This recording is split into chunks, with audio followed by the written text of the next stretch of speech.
10 ఏళ్ల క్రితం వరకు హైదరాబాద్‌లో ఒక మూలకి మాత్రమే పరిమితమైనటువంటి పార్టీగా, తెలంగాణ వ్యాప్తంగా కూడా కాకుండా కేవలం ఒక ప్రాంతానికే పరిమితమైనటువంటి పార్టీగా ఒక ఎంపీ, కొందరు ఎమ్మెల్యేలతోటి ఉన్నటువంటి మజ్లిస్ పార్టీ అంటే AIMIM, all India Majlis Ittehadul Muslimeen party ఇప్పుడు దేశవ్యాప్తంగా క్రమక్రమంగా విస్తరిస్తుంది.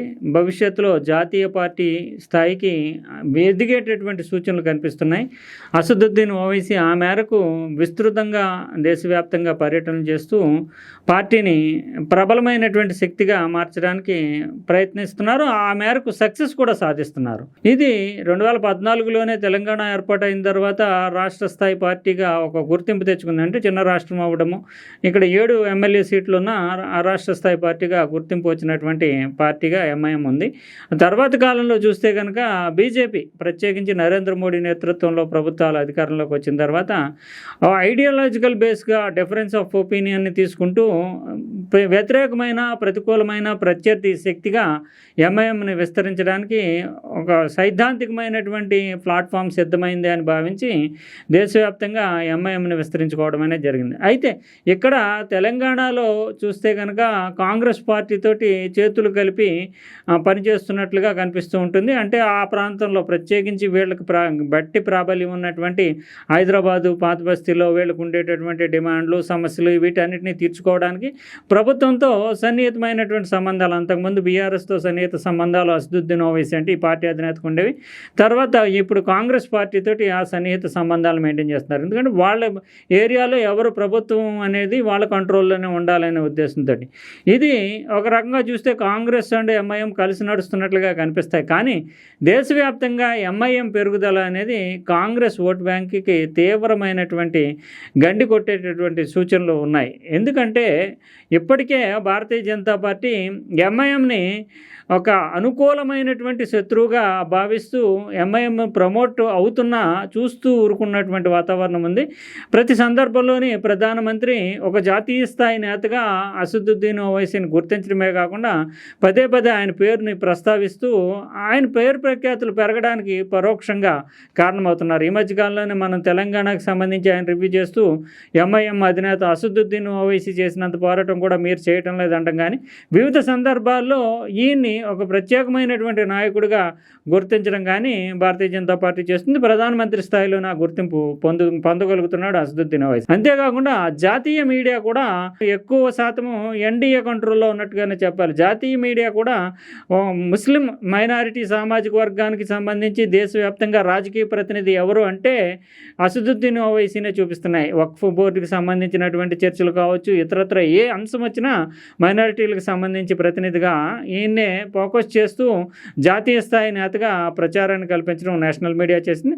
ఇంకా పొలిటికల్ రికగ్నిషన్ అంటే జాతీయ స్థాయి సమావేశాలు కానీ, రాజకీయపరమైనటువంటి సమావేశాల్లో కానీ ఈయన్ని ప్రత్యేకంగా పిలిచి మైనారిటీలకు సంబంధించినటువంటి ప్రతినిధిగా భావించడం, అది రాజకీయ పరంగా జరుగుతున్నది. ఇంకా వ్యక్తిగతంగా రికగ్నిషన్ ఇవ్వడం అంటే ప్రధానమంత్రి లేదంటే అమిత్ షా ఇలాంటి వాళ్ళ స్థాయిలోనే ప్రతికూలమైనటువంటి వ్యక్తిగానే చెబుతారు. కానీ అనుకూలమైనటువంటి శత్రువుగా ఆయన ఫోకస్ చేయడం కానీ, దీని వెనక ఉన్నటువంటి ఉద్దేశం ఏంటంటే వజ్రాన్ని వజ్రంతోనే కొయ్యాలి, ముళ్ళుని ముళ్ళుతోనే తీయాలి అనేది మనకి స్థిరపడినటువంటి నానుడి.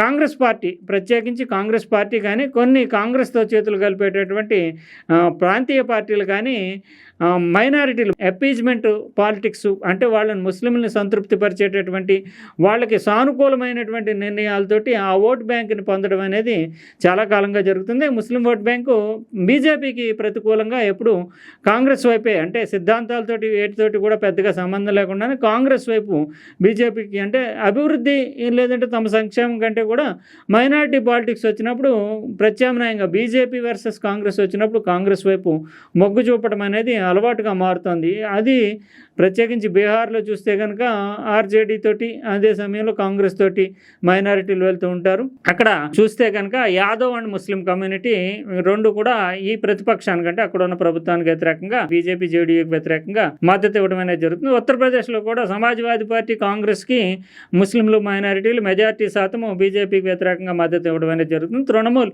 అక్కడ చూసినా తృణమూల్ కాంగ్రెస్కి ముస్లిం మైనారిటీలు మద్దతు ఇస్తారు. కాంగ్రెస్ వీక్ అయింది, కమ్యూనిస్టులు వీక్ అయిన తర్వాత ఇది జరుగుతూ ఉన్నటువంటి క్రమం. ఇప్పుడు ఈ ఆయా ఓటు బ్యాంకులు ఎక్కడైతే ఉన్నాయో ముస్లింలు, మైనారిటీలు, కాంగ్రెస్ మిత్రపక్షాలకి కలుస్తున్నటువంటి ఓటు బ్యాంకులు ఏవైనా వాటి చోట్ల ఈ గండి కొట్టేందుకు లేదంటే అక్కడ పాగా వేసేందుకు ఎంఐఎం పెద్ద ఎత్తున ప్రయత్నాలు చేస్తుంది. ఆ మేరకు సక్సెస్ సాధిస్తోంది.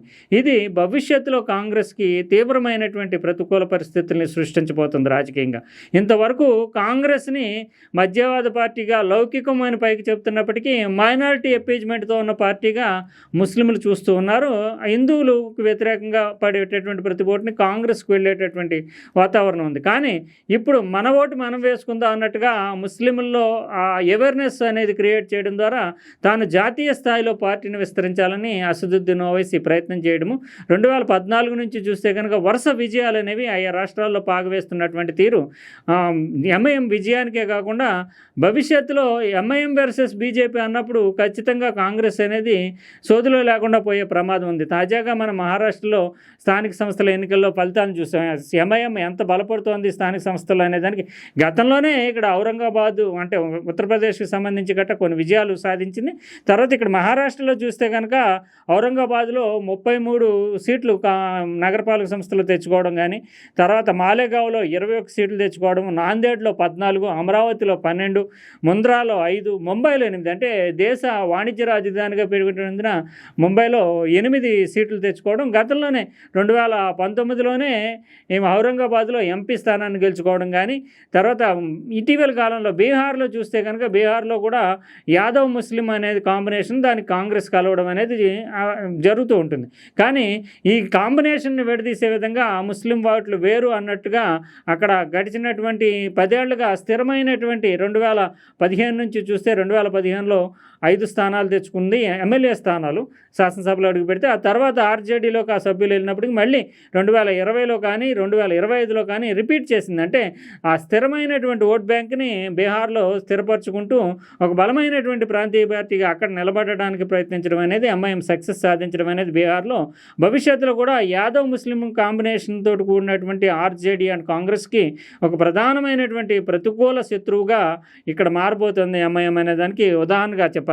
కర్ణాటకలో చూస్తే హుబ్లీ, బెలగావ్, బేదర్, కోలార్ ఇలాంటి స్థానిక సంస్థల్లో ఇప్పటికే పాగా వేసి ఉంది. తమిళనాడులో కూడా వానియాబడి అనే చోట మున్సిపల్ ఎన్నికల్లో 2 సీట్లు తెచ్చుకోవడం కానీ, ఉత్తరప్రదేశ్ శాసనసభలో ఇప్పటికే ప్రాతినిధ్యం వహించడం కానీ, ఇవన్నీ చూస్తుంటే ఖచ్చితంగా ఎంఐఎం అనేది భవిష్యత్తులో మైనారిటీ ప్రాతినిధ్యం, ముస్లిం ప్రాతినిధ్యం అంటే తమదే అని క్లెయిమ్ చేయడము, ఇప్పటికీ ఆ వర్గాలను సంతృప్తిపరచడం ద్వారా ఓట్ బ్యాంకులో భాగంగా భావించుకుంటున్నటువంటి కాంగ్రెస్కి పెద్దగా ఇబ్బంది అయ్యేటటువంటి వాతావరణాన్ని సృష్టిస్తుంది. గుజరాత్ లాంటి చోట కూడా, గుజరాత్లో ఎప్పటికప్పుడు తాము అధికారంలోకి వస్తాము బలపడితే కనుక అంటూ, ఎందుకంటే బీజేపీ ఒకటే ఉంది అక్కడ తామే ప్రత్యామ్నాయం అనుకుని కాంగ్రెస్ భావిస్తున్న నేపథ్యంలో ఇప్పుడు గుజరాత్లో కూడా రంగప్రవేశం చేయడం, అమరావతి మున్సిపల్ కార్పొరేషన్ ఎన్నికల్లో 7 సీట్లని గెలుచుకోవడం. 7 సీట్లు కూడా అంతకుముందు కాంగ్రెస్ సీట్లు. ఆ కాంగ్రెస్ సీట్లని గుజరాత్లో ఈ పార్టీ గెలుచుకోవడం అంటే ఎంఐఎం గెలుచుకోవడం అనేది, అసలు గుజరాత్కి ఎంఐఎంకి హైదరాబాద్లో ఉన్న ఎంఐఎంకి సంబంధం ఏంటంటే ఆ గుజరాత్లో కూడా పాగా వేసి కాంగ్రెస్ ఓటు బ్యాంక్కి, కాంగ్రెస్ సీట్లకి గండు కొడుతూ క్రమక్రమంగా ఇప్పటికిప్పుడు చూస్తే బీజేపీ స్థాయికి ఎంఐఎం ఎదగడం సాధ్యం కాదు. కానీ కాంగ్రెస్ ఉండేటటువంటి బలాన్ని మాత్రం తగ్గించేస్తూ తాను బలపడడానికి ఎంఐఎం గుజరాత్లో పాగా వేసింది. ఇక మరోవైపు రాజస్థాన్లో కూడా నిరంతరము పోటీ చేస్తూ ఆ బలాన్ని అంటే కాంగ్రెస్ బలానికి వ్యతిరేకంగా బీజేపీ మరింత బలపడడానికి తన ఓటుతో షేర్ తాను తెచ్చుకోవడానికి ఎంఐఎం పనిచేస్తుంది. ఇది ఖచ్చితంగా భవిష్యత్తులో ఢిల్లీలో కావచ్చు, ఇతర ప్రాంతాల్లో కావచ్చు, వీటన్నిటిలోని బలపడడానికి అనుకూలమైనటువంటి వాతావరణం. కేరళలో కావచ్చు, కేరళలో ఇప్పటికే ముస్లిం లీగ్తో కాంగ్రెస్ పార్టీ కలిసి వెళుతూ యూడీఎఫ్ కూటమిలో భాగంగా అధికారం తెచ్చుకుంటూ ఉంది. కానీ యూడీఎఫ్లో ముస్లిం లీగ్కి వ్యతిరేకంగా కూడా ఎంఐఎం రంగ ప్రవేశం చేస్తే అక్కడ పరిస్థితులు ఎలా ఉంటాయనేది వేచి చూడాలి. ఎందుకంటే జాతీయ స్థాయి హోదాకి అనుకూలమైనటువంటి వాతావరణాన్ని క్రియేట్ చేసుకుంటూ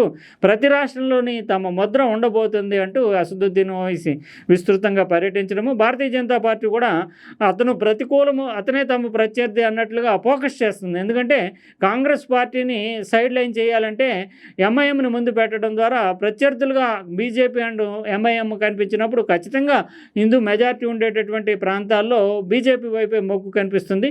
ఎంఐఎంకి ముస్లింలంతా కూడా మద్దతు పలికేటటువంటి అవకాశం ఉంటుంది. మధ్యలో అటు ఇటు కాకుండా ఉన్నటువంటి కాంగ్రెస్ కావచ్చు, ప్రాంతీయ పార్టీలు కావచ్చు దెబ్బతినేటటువంటి వాతావరణం ఉంటుంది కనుక చాలా స్ట్రాటజిక్గానే అసదుద్దీన్ ఓవైసీ దేశవ్యాప్తంగా పార్టీని విస్తరిస్తున్నారు. భారతీయ జనతా పార్టీ పరోక్షంగా కూడా దీనికి మద్దతు ఇస్తున్నటువంటి సూచనలు కనిపిస్తున్నాయి. ఇది కాంగ్రెస్ పార్టీ ఎప్పటికైనా అప్రమత్తం కాకపోతే కనుక ఖచ్చితంగా అసదుద్దీన్ ఓవైసీ నుంచే తమకి ప్రధానమైనటువంటి భయం పొంచి ఉందని చెప్పాలి.